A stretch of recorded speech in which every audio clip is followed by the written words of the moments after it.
Happy book review day. Welcome to part 3 of the Monty Python book review. So this one, the brand new Monty Python paperback book, comes out in 1973, so 2 years after the Big Red book.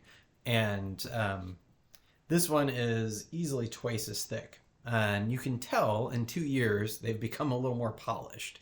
I love going back and reading early books by authors and then kind of seeing their development of their style and kind of tone.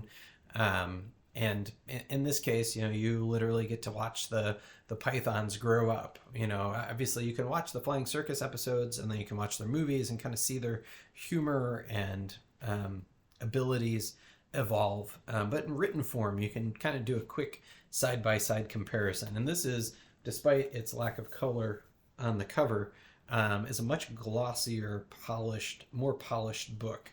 There are straight up just comics, like traditional comic strip kind of things in here.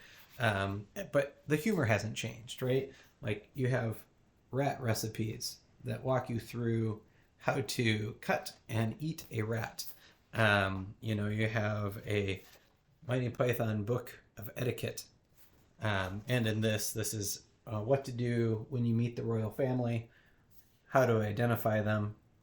So there are lots of useful guides in here. It's equally goofy.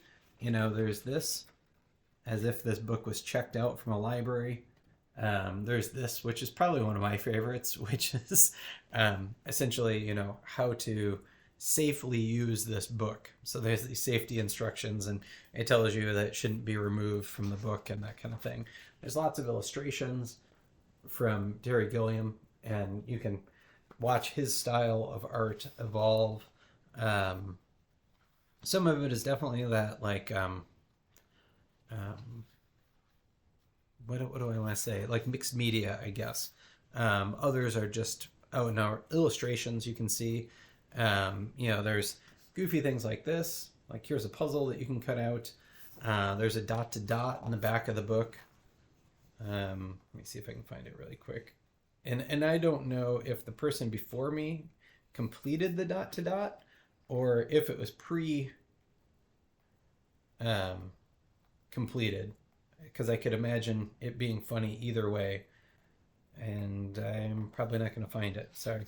But there's a contest in here where it is asking you to take the pictures of Richard Nixon and arrange them according to merit. And if you win Lulu. It doesn't explain who Lulu is or the cash equivalent, providing you're over 21. There are also just like things where I'm not sure how they did this in a mass print book, because like there's all these little cutout things. These are like these little half pages down here.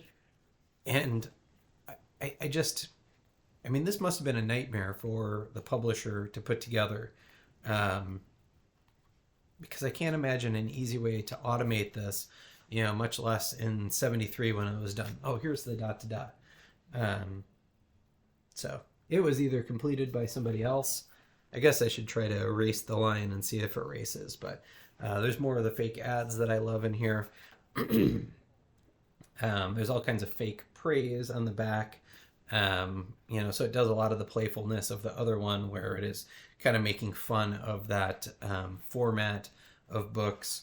There's a Freudian school report. So it really touches on a lot of the topics of the day, like psychology, political humor, just outright goofiness, recipes. It's clearly making fun of magazines and those kind of things at the time. There's these kind of PSAs.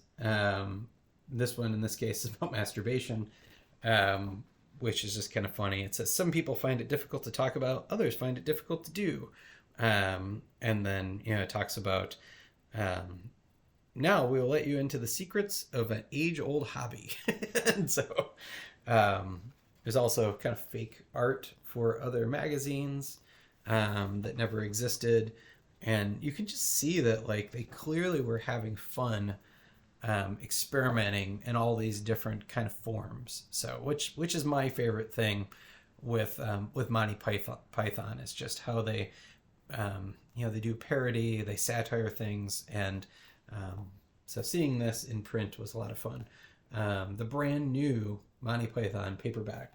That's what I was reading. What are you reading?